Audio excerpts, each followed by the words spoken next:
Today I'm just making a quick video talking about how to replace this little gas door actuator lock on this is a 2017 Audi A6 or S6, the same as the A6 and a lot of the other models. First thing you want to do is just unscrew the gas cap, get that out of the way. And then you're going to pull this whole plastic surround off because this actuator actually mounts to the back of this plastic piece. So get up top as carefully as you can without touching the body, and you want to pull about right here and right here.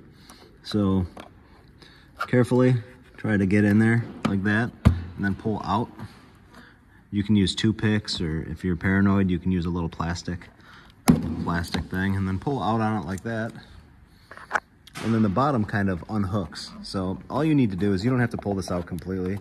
All you need to do is kind of get it out in the open, like, you know, kind of careful around the gas door lock, and then get it out in the open like this.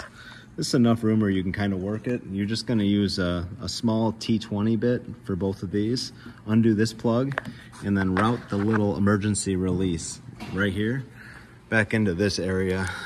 It goes right in here. I just kind of had it placed right here, but it goes back here. So you're going to open this little window up and stick your hand up there and find it, and then kind of fish the new one through the same way.